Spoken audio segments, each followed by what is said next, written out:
Welcome to video lecture series of machine learning using Python. इस video में हम list और नमपाई का कंपैरिजन देखने वाले हैं। तो नमपाई हमको ये बेनिफिट्स प्रोवाइड करता है as compare to list. NumPy array को जो मेमोरी एलोकेट होती है वो लेस होती है एज कंपेयर टू लिस्ट, और प्रोसेसिंग के कंपैरिजन में नमपाई एरे जो है वो बहुत ही फास्ट और कन्वीनियंट होते हैं।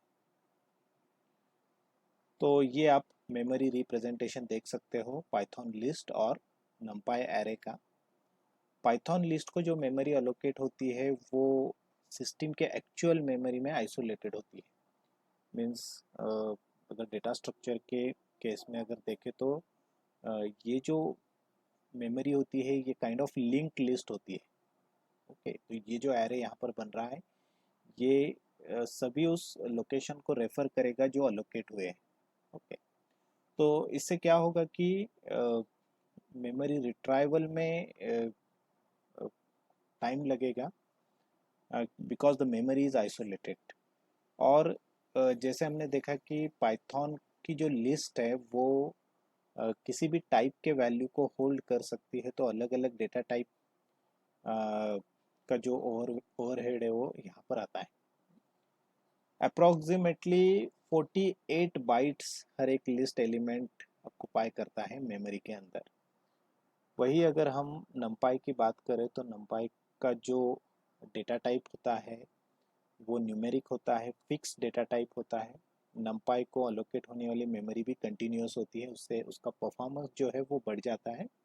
और as compare to list, NumPy का जो हर एक एलिमेंट है वो अप्रोक्सीमेटली 4 बाइट्स ऑक्युपाई करता है। तो एक लिस्ट अगर आप से फॉर लिस्ट ऑफ 10 नंबर्स अगर स्टोर करोगे मेमोरी के अंदर, सो ऑब्वियसली वो नमपाई एरे के कंपैरिजन में ज़्यादा मेमोरी को ऑक्युपाई करेगा because of different kind of data types and memory fragmentation.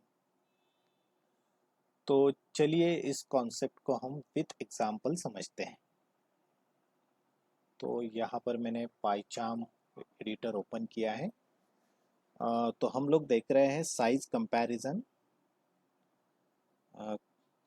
Comparison between list and नमपाई array. तो सबसे पहले मैं यहाँ पर नमपाई को इंपोर्ट कर लेता हूँ, and then I will import one more package, that is sys। Okay, list की साइज को कैलकुलेट करने के लिए मुझे ये पर्टिकुलर पैकेज यहाँ पर लगेगा। अब मैं यहाँ पे सबसे पहले लिस्ट की साइज प्रिंट करके देखता हूँ। सो creating list and I will create one list. तो रेंज फंक्शन का मैं यहाँ पे यूज करूँगा and I will create list of से 1000 एलिमेंट्स। अब अगर आपको लिस्ट के हर एक एलिमेंट की साइज अगर प्रिंट करनी है तो will print size of each element of list. तो सिस ऑब्जेक्ट की मुझे एक मेथड मिलेगी गेट साइज ऑफ। तो साइज ऑफ लिस्ट 1 ये जो है आपको हर एक एलिमेंट की यहाँ पर साइज रिट्राइव करके देगा। उसी तरीके से अगर आपको टोटल लिस्ट की अगर साइज प्रिंट करनी है तो इस साइज को अगर आप मल्टीप्लाई कर देते हो लिस्ट के लेंथ के साथ तो आपको टोटल लिस्ट की साइज मिल जाएगी। तो मैं वो भी प्रिंट कर देता हूँ यहाँ पर, साइज ऑफ एंटायर लिस्ट। और ये जो साइज है आपको बाइट्स में मिलेगी, सो इन बाइट्स। तो ये कैलकुलेट हम करेंगे। हमको सबसे पहले साइज ऑफ ईच एलिमेंट लेनी पड़ेगी and then we will multiply it with length of list. Okay, and now I will run. So okay, so it is giving me size of each element of list is 48 bytes and size of entire list in bytes, that is 48,000 bytes, because we have created list of 1000 elements. तो इतनी bytes of memory यहाँ पर occupy हो रही है अगर हम एक लिस्ट क्रिएट करते हैं विथ 1000 एलिमेंट्स। अब यही हम लोग numpy एरे की साइज चेक करके देखेंगे। सो creating numpy array, so array1 is equals to np dot a range, और रेंज में यहाँ पे ले लेता हूँ again that is 1000, and then I will print size of each element of numpy array, each element of numpy array, और ये मुझे मिलेगा array1 डॉट साइज प्रॉपर्टी से और आइटम साइज प्रॉपर्टी से। Okay, so item size will print size of each element और each item of numpy array। और अगर आपको कंप्लीट numpy array की साइज अगर चाहिए, तो size of entire numpy array, तो वो आपको मिलेगी एक इंडिविजुअल आइटम की साइज, और इसको अगर आप मल्टीप्लाई कर दोगे numpy array के साइज के साथ, तो ये आपको देगा कंप्लीट numpy array की साइज। और अब हम इसको प्रिंट करके देखते हैं। So you will see here as compare to list, numpy has occupied only 4000 bytes, so that much big difference you can see. So you can see how memory efficient is numpy array. Okay, तो ये पहला advantage हमको मिलता है जब हम numpy को list के साथ कंपेयर करते हैं। सेकेंड हम लोग देखेंगे प्रोसेसिंग। तो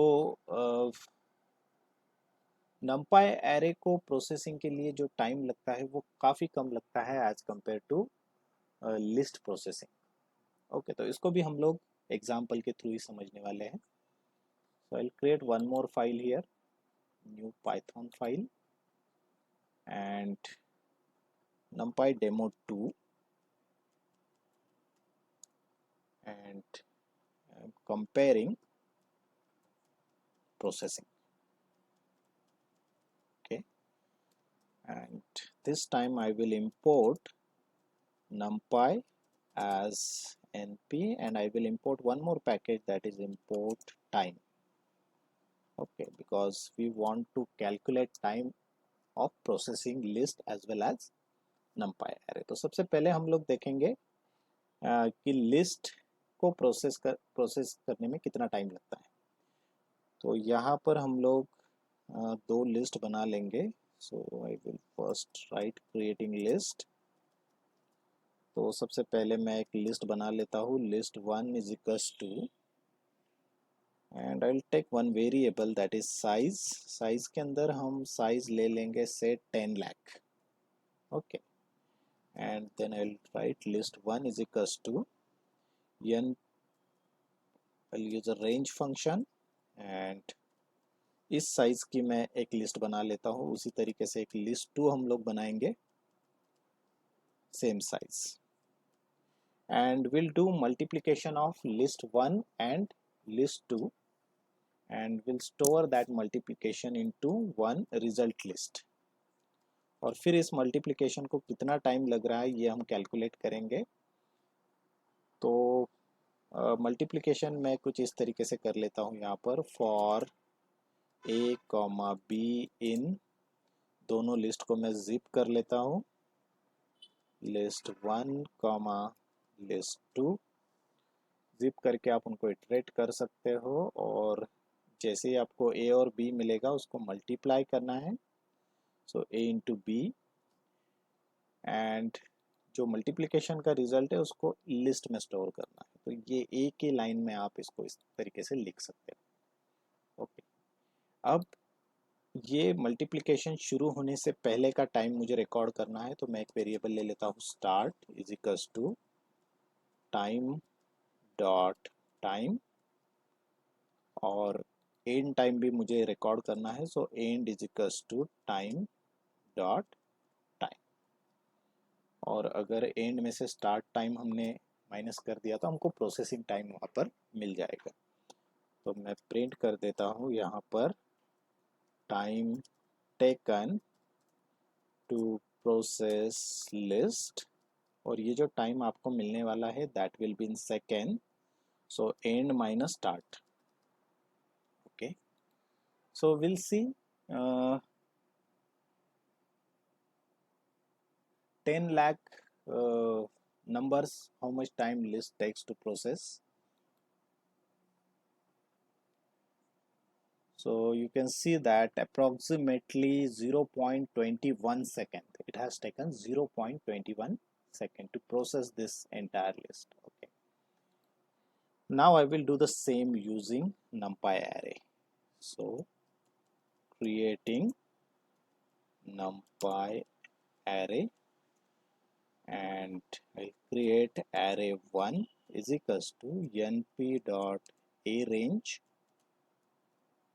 I'll create a numpy array with this size. Similarly, array2 is equals to np dot a range, similar size, and result array will create result array. Simply you can multiply array1 into array2. Okay, तो multiplication नंपाई array का multiplication काफ़ी simple है, normal variable की तरह आप array को multiply कर सकते हैं। और इस मल्टीप्लिकेशन से पहले हमको टाइम रिकॉर्ड करना है, so start is equals to time dot time and end is equals to time dot time, and then I will print time taken to process numpy array, that will be end minus start, end minus start. And when you see, so see, to process the list it has taken approximately 0.29 second, and to process the numpy array it has taken 0.004 seconds. तो लगभग 7 गुना, 7 time numpy array is 7 time faster than list. और machine learning के case में जब हम बड़े data set के साथ काम करते हैं जहाँ पर thousands and lakhs of elements होते हैं, तो प्रोसेसिंग टाइम बहुत मैटर करता है, तो उस केस में numpy array बेनिफिशियल होता है। तो आई होप इस वीडियो में जो भी डिफरेंसेस हमने कंपेयर किए हैं लिस्ट और numpy के, वो आपको समझ में आ गए होंगे। स्टिल अगर आपको कोई भी क्वेरी होगी, you can comment me in comment box. I'll try my level best to answer your query.